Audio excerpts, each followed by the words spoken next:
어떤 분이 성경에 대해서 이런 얘기를 하더라고요. 그 성경책에 나와 있는 그 이야기들은 그 이스라엘이라고 하는 사람들, 이스라엘 민족의 그들의 역사 이야기 아니냐. 왜 우리가 그것을 읽고 그게 하나님 말씀이라고 생각을 해야 되냐. 이런 질문을 하는 거예요. 그런데 여러분들이 이제 분명히 잘 아셔야 되는 게 성경에 나와 있는 말씀들은 이스라엘 민족의 이야기, 특히 구약 성경이 그렇죠. 이스라엘 민족의 역사에 대한 이야기이기도 하지만 그냥 그 한 민족의 역사를 우리에게 가르쳐 주려고 하시는 건 아니에요.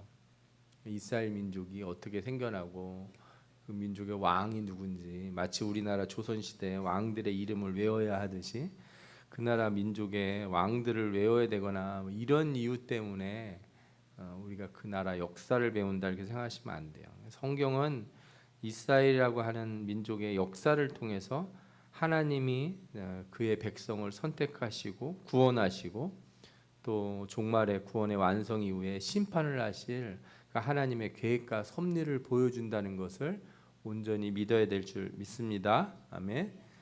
그래서 이 성경을 읽을 때 우리에게 중요하게 요구되는 자세가 바로 성경에 나오는 역사적 사건들을 인본주의적으로 해석하려고 그러면 안 돼요. 인간의 관점에서 그걸 해석하고 그러면 안 돼요. 그럼에도 많은 사람들이 성경에 나오는 사건을 인간적인 관점, 특별히 그것도 현대의 인본주의에 입각해서 해석을 해서 하나님을 오해하거나 하나님의 명령하신 말씀들, 하나님 말씀하신 것들을 왜곡하려고 하는 경우가 있어요. 그 중에 대표적인 것 하나가 있는데 그게 뭐냐면 오늘 본문에 나오는 가나안 땅에 살고 있는 민족을 진멸하라 하신 하나님 말씀이에요. 하나님이 이스라엘 백성들이 이제 애굽에 있을 때 구해내시고 가나안 땅으로 이끄셨어요. 그리고 그 가나안 땅을 정복하기 전에 뭐라고 말씀하시냐면 너 들어가서 그 땅을 정복할 때 거기 있는 민족들을 완전히 진멸해라 이렇게 얘기해요. 완전히. 어느 정도 수준이냐? 애들이건 여자건 남겨두지 마라 이렇게 말할 정도예요. 신명기 7장 1절 2절 우리가 본 구절에도 나오죠. 내 하나님 여호와께서 그들을 내게 넘겨치게 하시리니 그때 너는 그들을 진멸할 것이라. 진멸이라고 하는 게 완전히 그냥 끝을 본다는 거예요. 대충 하는 게 아니에요. 완전히 없앤다는 거예요. 7장 16절에도 보면 내 하나님 여호와께서 내게 넘겨주신 모든 민족을 내 눈이 긍휼히 여기지 말고 진멸하며 절대 불쌍히 여기지 말라는 거예요.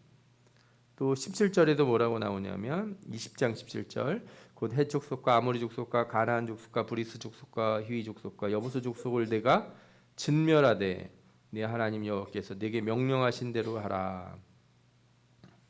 그러니까 가나안 정복하면서 그 땅에 살고 있는 사람들을 완전히 죽여서 진멸하는 건 이스라엘 백성들이 받은 사명이에요. 그걸 해야 되는 거예요. 아니 멀쩡한 애들을 왜 죽입니까? 이렇게 얘기하시면 안 되고 가서 어떻게 돼요? 다 싹 쓸어버려야 돼요. 실제로 이스라엘은 가나안의 첫 성이었던 여리고를 점령할 때 그들을 완전히 진멸하는데 여호수아 6장 21절에 이렇게 나옵니다. 그 성 안에 있는 모든 것을 온전히 바치되 남녀 노소와 소와 양과 나귀를 칼날로 멸하니라. 아멘. 여기 보면 남녀노소라고 나오죠. 남녀노소. 어린이건 늙은이건 싹 치는 거예요. 그 다음에 소와 양, 나귀까지도 다 죽였어요. 여호수아가 가나안 전쟁 내내 하나님이 모세에게 명령한 이것을 지킵니다. 예를 들어 여호수아 10장에 보면 가나안 5 왕들과 싸운 후 그들의 성들을 이렇게 무너뜨리는 과정이 나오는데 28절 10장 28절을 보면 그날에 여호수아가 막게다를 취하고 칼날로 그 성읍과 왕을 쳐서 그 성읍과 그 중에 있는 모든 사람을 진멸하여 바치고 한 사람도 남기지 아니하였으니 나옵니다. 10장 29절 30절에도 또 어떤 말씀이 나오냐면 또 그 성읍과 그 왕을 이스라엘 손에 붙이신지라 칼날로 그 성읍과 그 중에 모든 사람을 쳐서 멸하여 한 사람도 남기지 아니하였으니. 그래서 10장 29절부터 40절 사이에 이렇게 한 사람도 남기지 않고 다 진멸했다는 말씀이 8번이나 나와요. 얼마나 이게 세게 전쟁을 해서 상대를 완전히 이렇게 멸족을 시켰는지 여호수아에 잘 나옵니다. 여호수아 11장 11절에서 12절을 보면 이런 말씀도 나와요. 그 가운데 모든 사람을 칼날로 쳐서 진멸하여 호흡이 있는 자는 하나도 남기지 아니하였고 그래요. 숨 쉬는 사람은 하나도 안 남겼다는 거예요. 이걸 현대적인 시각에서 보면 아니 전쟁을 하더라도 우리가 최근에도 세계적으로 전쟁이 몇 군데서 일어나잖아요. 전쟁을 하는데 기본 원칙이 있습니다. 군인은 군인하고만 싸워야 돼요. 민간인을 쏘면 안 돼요. 전쟁 범죄가 돼요. 군복을 입은 사람하고 싸워야지 민간인들이 있는데 쏘면 나중에 전쟁 끝난 다음에 다 잡혀가서 재판을 받아야 되는 거예요. 이게 국제법이에요. 미사일을 쏘더라도 어디다 쏴야 돼요? 무기가 있는 곳에 쏴야지 괜히 사람 사는 아파트에다 막 쏘고 백화점에다 쏘고 그러면 그건 뭐가 돼요? 그건 전쟁 범죄예요. 그건 있으면 안 되는 일이다 그러는 거죠. 그러니까 현대적인 시각에서 이 구약 성경을 읽다 보면 이건 도대체 뭔가 하나님이 어떻게 이러실 수 있는가? 과연 사랑의 하나님이신가? 뭐 이런 의문을 이렇게 갖게 됩니다. 그래서 어떤 사람들은 이 말씀들을 뭐라고 생각하냐면 그저 문학적인 표현이다. 그냥 아주 세게 강하게 했다. 그런 의미로서 표현한 거다. 그리고 실제로 상대방을 한 명도 안 남기고 다 죽인 건 아니고 그냥 이렇게 강조하느라고 그런 표현을 썼을 뿐이다. 이렇게 생각하는 사람들이 있어요. 또 어떤 사람들은요. 이런 구절을 보고 뭐라고 그러냐면 하나님은 악한 하나님이다. 이렇게 얘기하기도 해요. 초대교회에도 그런 사람이 있었는데 초대교회 2단 중에 하나였던 마르시온이라고 하는 사람이 있었습니다. 이 사람은 극단적인 이혼론자였는데 구약의 하나님을 복수심이 가득한 전쟁과 심판의 하나님이다 이렇게 정의했어요. 나중에 이 사람은 이제 2단으로 정죄를 받긴 했죠. 이런 주장이 나오게 된 배경에는 근본적으로 하나님의 말씀을 다 인본주의적으로 판단하는 데 있어요. 이 말씀의 깊은 뜻을 잘 이해를 못했다는 거죠. 그런데 이 말씀을 인본주의적으로만 해석하는 것만 문제는 아니에요. 그 말씀을 또 극단적으로 문자주의적으로 받아들이는 사람들도 문제가 있어요. 이런 사람들은요 말씀을 그대로 받아들여서 비기독교인들 그러니까 다른 종교를 믿는 사람들은 다 적대시하고 어떻게 해야 돼요?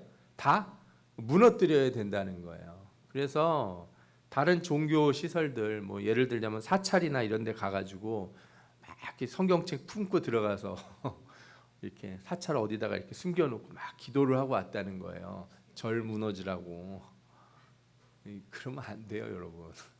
그런 거 하나님이 하라는 방법이 아니에요.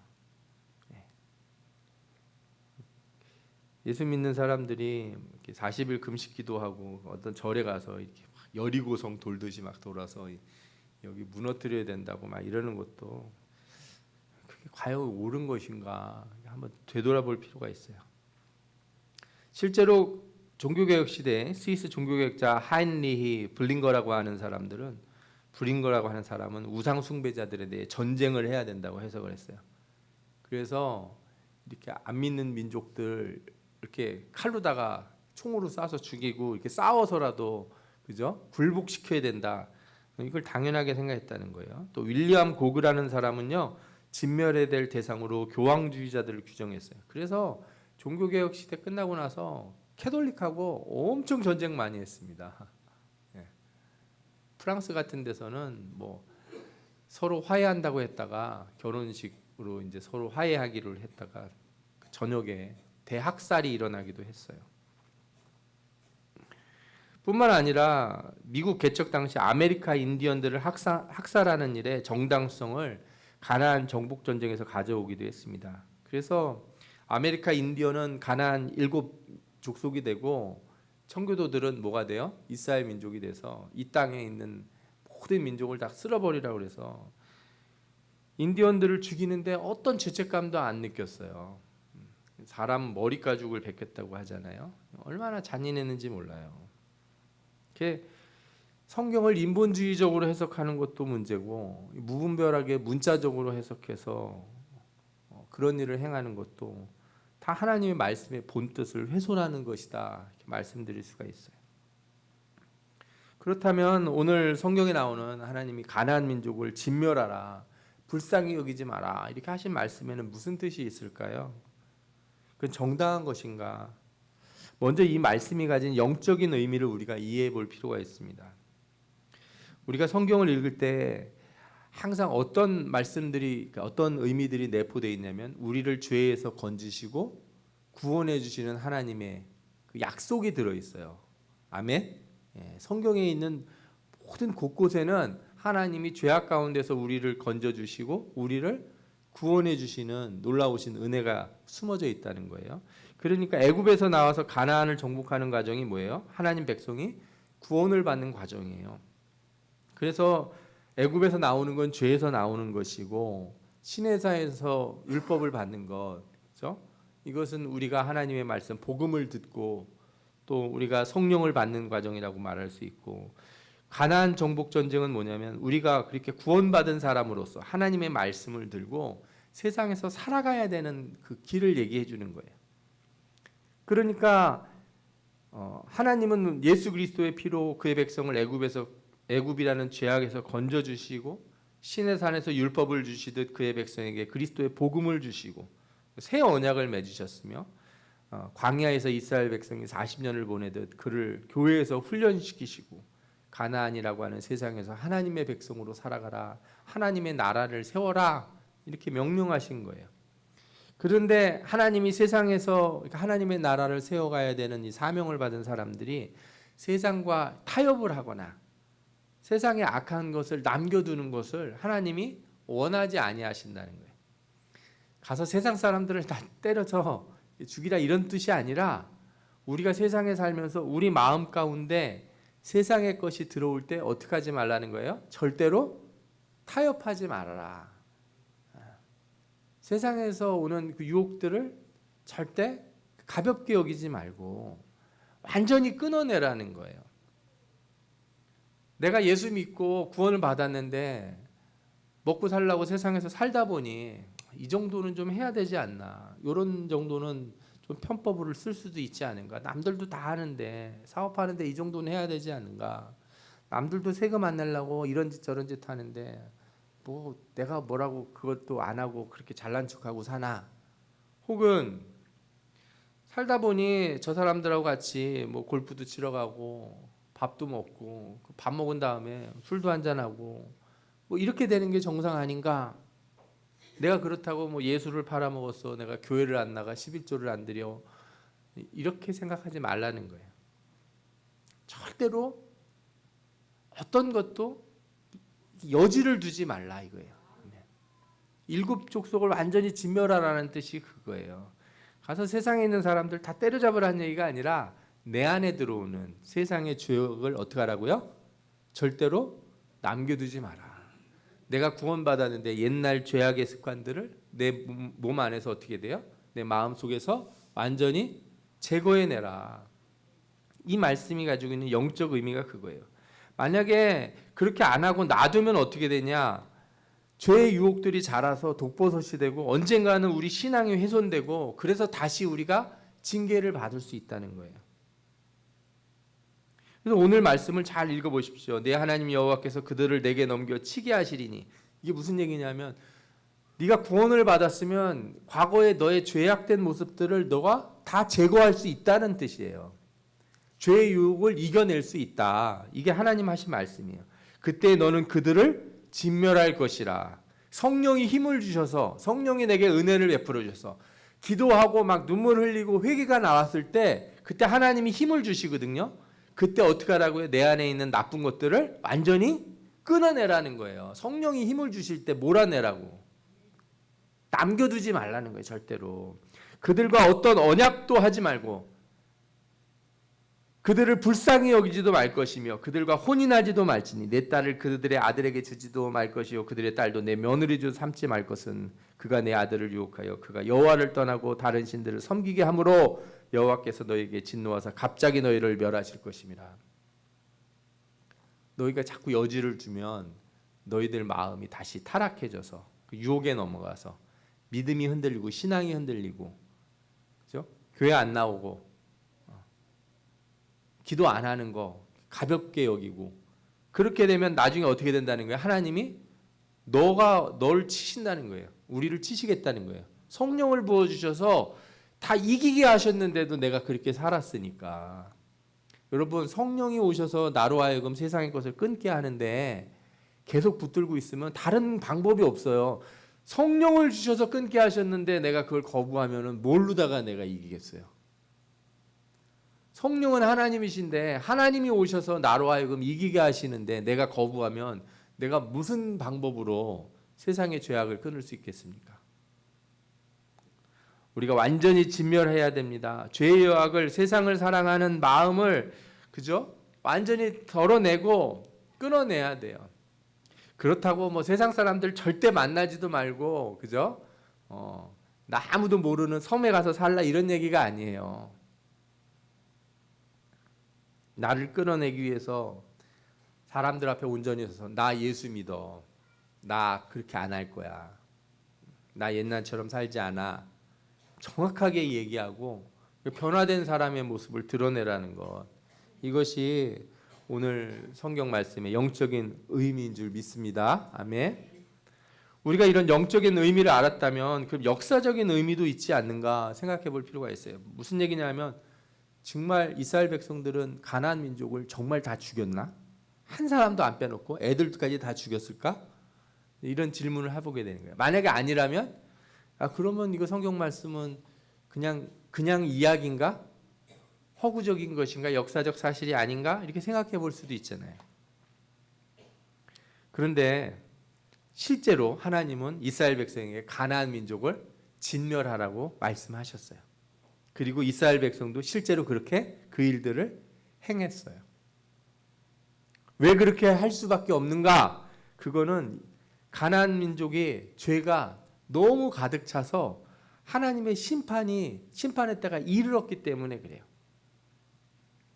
하나님은 이스라엘 사람들에게 가나안 땅을 주면서 그곳에 사는 사람들 진멸하고 할 때 아무 잘못도 없고 평화롭게 사는 사람들을 죽이라고 한 게 아니에요. 그들의 죄가 너무 커서 심판을 받지 않으면 안 되는 상황에 이르렀기 때문에 그들을 심판하시려고 한 거고 그 심판의 도구로 누굴 쓰신 거예요? 이스라엘 민족을 사용하신 거예요. 창세기 15장에 보면 이 예언이 나오는데 하나님이 아브라함에게 환상을 보여주신 일이 있어요. 아브라함이 제사를 드리는데 꼬박꼬박 졸다가 환상을 보게 돼요. 그때 하나님이 무슨 말씀을 하시냐면 내 자손은 4대 만에 이 땅으로 돌아오리니 이는 아모리 족속의 죄악이 아직 가득 차지 아니함이라 하시더니 무슨 얘기냐면 이스라엘 아브라함의 후손들이 큰 민족이 될 건데 애굽에 가서 살 거라는 거예요. 그러다가 나중에 되돌아올 건데 한참 만에 되돌아올 거라는 거예요. 왜 그러냐 하면 아직 이 땅에 사는 그 아모리 족속들, 이 땅에 사는 가나안 땅에 사는 족속들의 죄가 가득 차지 않았다는 거예요. 그러니까 돌아올 때는 이 사람들의 죄가 가득 찼을 것이다. 그래서 너희들이 이 민족들을 쫓아내는 일에 정당성이 주어진다는 거예요.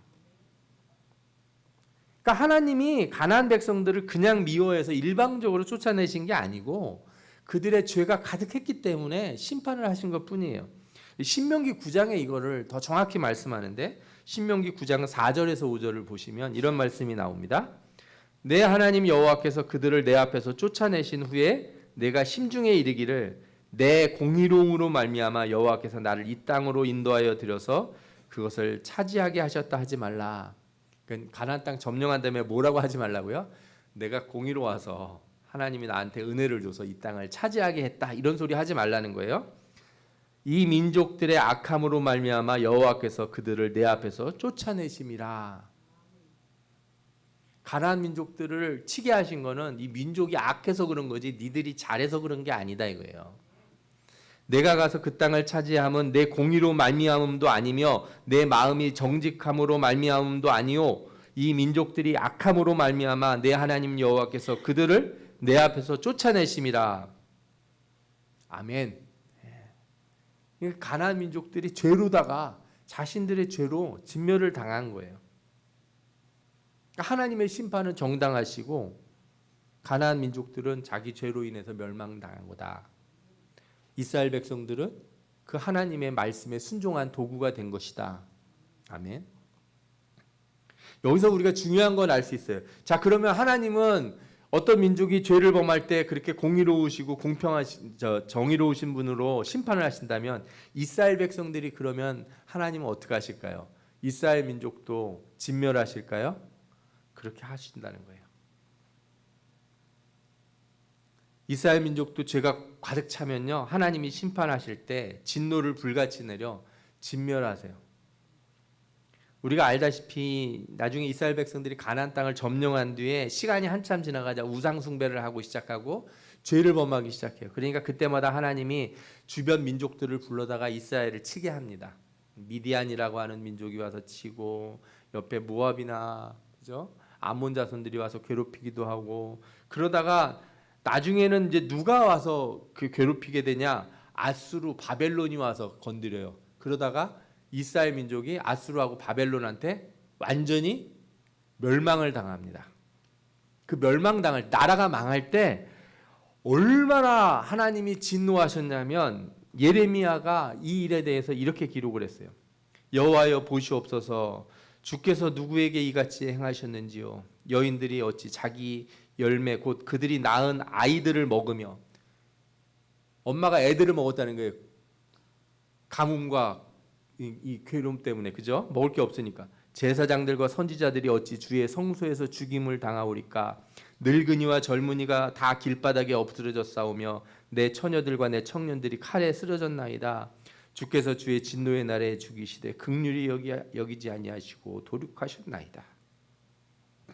주께서 내 두려운 일들을 사방에서 부르시기를 절기 때 무리를 부름같이 하셨나이다. 여호와께서 진노하시는 날에는 피하거나 남은 자가 없나이다. 내가 낳아 기른 아이들을 내 원수가 다 멸하였나이다.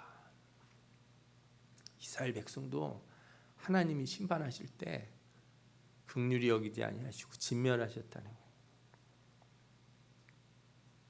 그러니까 하나님이 공의로우시면요, 편견을 가지고 누구에게는 그렇게 하고 누구에게는 안 그러고 그러시는 분이 아니에요. 가나안 민족을 심판하셨던 하나님은 이스라엘 백성도 똑같이 심판하셨어요. 분명히 얘기했잖아요. 너희들 그들을 남겨두지 말고 그들과 어떤 언약도 맺지 마라. 만약에 그렇게 했다가는 너희들도 어떻게 된다? 진멸당할까 두렵다. 너희들 조심해라 이렇게 얘기했잖아요. 그러니까 하나님은 그냥 아무에게나 그렇게 하시는 하나님이 아니에요.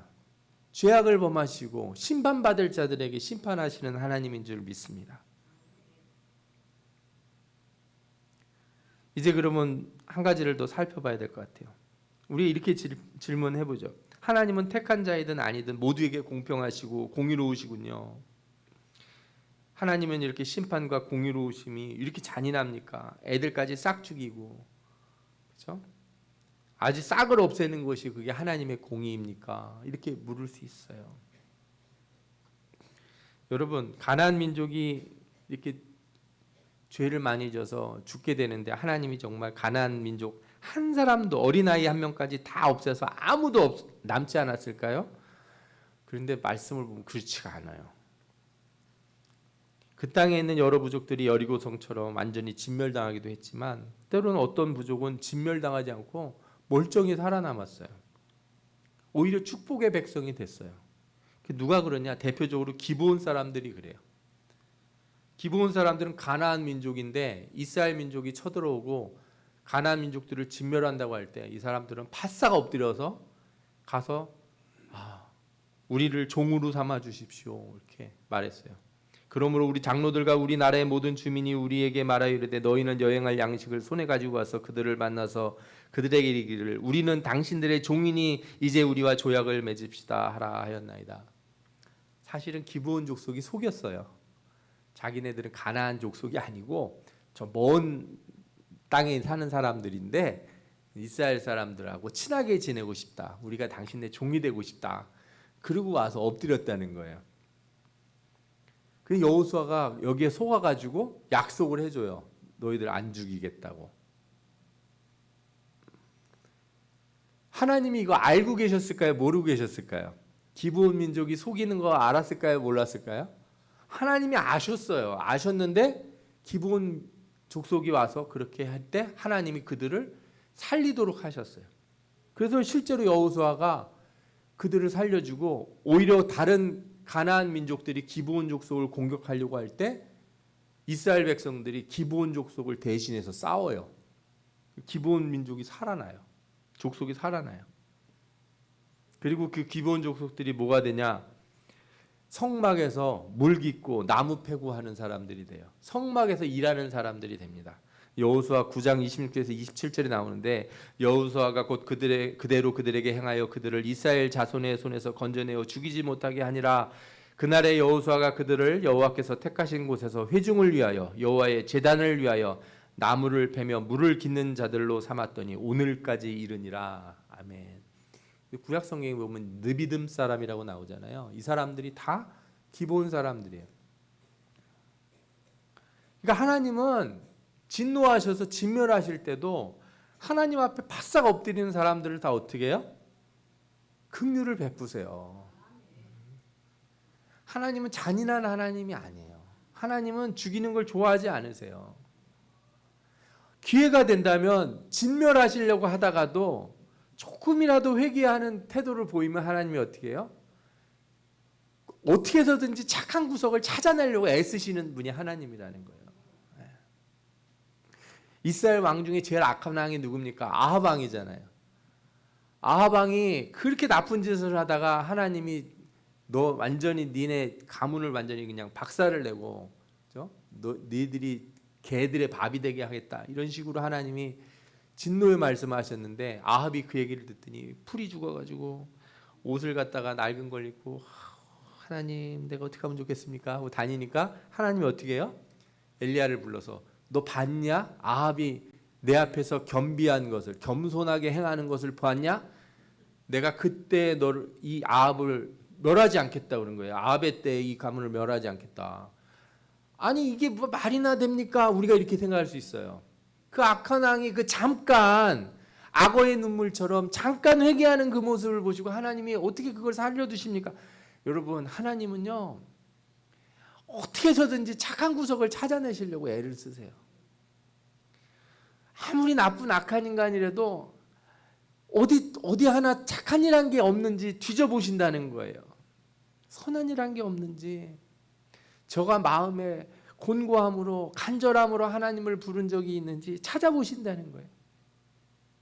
사람들은 다 저 사람은 죽어 마땅합니다. 저 사람은 감옥에 가서 평생을 썩어야 됩니다. 이렇게 얘기해도 하나님은 어떻게 해요? 저에게 착한 곳이 있다. 선한 것이 어딘가 있다. 그 한 가지로 하나님은 구원의 은혜를 베푸시고 손을 내미신다는 거예요. 가나안에 있던 이 기브온 백성에게 그렇게 손을 내미셨다면 이스라엘 백성도 어때요? 하나님이 아까 아이들까지 다 치셨다고 그랬잖아요. 그런데도 불구하고 하나님이 긍휼함을 보이세요. 그래서 이스라엘 백성들이 다 포로로 잡혀갔다고 해서 다 죽은 게 아니라 되돌아와서 성전을 세우게 되죠. 이사야가 이것을 예언하면서 뭐라고 그랬냐면 이사야서 6장에 나와요. 내가 이르되 주여 어느 때까지니까 하였더니 주께서 대답하시되 성읍은 황폐하여 주민이 없으며 가옥들에게는 사람이 없고 이 토지는 황폐하게 되며 여호와께서 사람들을 멀리 옮기셔서 이 땅 가운데 황폐한 곳이 많을 때까지니라. 이 땅이 황폐해질 때까지 하나님 치시겠다고 그랬어요. 그렇지만 뭐라고 그러시냐? 그 중에 10분의 1이 아직 남아있을지라도 이것도 황폐하게 될 것이나 밤나무와 상수리 나무가 배임을 당하여도 그 그루터기는 남아있는 것 같이 거룩한 씨가 이 땅의 그루터기니라 하시더라. 나무를 베버렸는데 밑에 토막 남았잖아요. 그루터기 남겨두시겠다는 거예요. 다 베서 그죠? 소망이 없고 희망이 없는 줄 알았는데 아직 그루터기가 남아있다. 남겨두시겠다. 그러는. 여러분 하나님은 진노와 심판의 하나님이시지만 또한 그 가운데서도 은혜 베풀 자들을 구하시는 줄 믿습니다. 그는 공의로우셔서 심판을 행하시지만 홍수로 멸망할 세상 가운데서 노아도 건지셨고 소돔과 고무라를 진멸하시기로 작정하신 가운데서도 한 사람 롯을 구하시기로 하셨어요. 하나님은 의로운 자들이 악인들과 함께 휩쓸려 가지 않도록 하시며 하나님을 찾고 겸비한 자들을 기본 사람들에게 자비를 베풀듯 구하시고 은혜를 베푸시는 분인 줄 믿습니다. 아멘. 우리도 마찬가지예요. 우리도 모두 진멸당해도 마땅한 죄인이지만 하나님은 그 진노를 우리에게 다 쏟지 아니하시고 그의 아들 예수 그리스도를 보내어 그에게 죄를 담당하게 하셨습니다. 그는 공의로우시며 죄악을 멸하시는 하나님이시지만 또한 자비의 하나님이신 사랑의 하나님이신 줄 믿습니다. 진노의 불로 멸하는 가운데서도 그를 찾는 자들에게 손을 내미시고 하나님의 이름을 부르는 자들을 구원해 주시는 은혜로우신 하나님, 자비로우신 하나님이신 줄 믿습니다. 예수 그리스도를 통해 그 진노 가운데서도 우리에게 살아날 길을 주신 줄 믿습니다. 여러분, 그 긍휼하심을 알았다면 세상의 유혹과 더러운 것을 끊어내는데 주저하지 마시기 바랍니다. 아직도 세상과 한쪽 다리를 거치고 사는 그런 사람이 되지 말고 성령을 내게 부어주셔서 내 삶을 송두리째 바꾸게 하실 능력을 주셨는데 세상에 다시 가서 개가 그 토했던 것을 먹는 것 같은 어리석은 삶을 살지 않기를 바랍니다. 진노하는 하나님이자 또한 긍휼의 하나님, 긍휼의 하나님이시지만 또한 진노의 하나님이신 것을 여러분 잊지 마시기 바라고 반드시 그가 은혜를 베푸실 때 그 앞에 나와 엎드려 그에게 자비를 구하고 은혜를 구하는 여러분 모두가 되시기를 주의 이름으로 축원합니다. 아멘. 기도하겠습니다.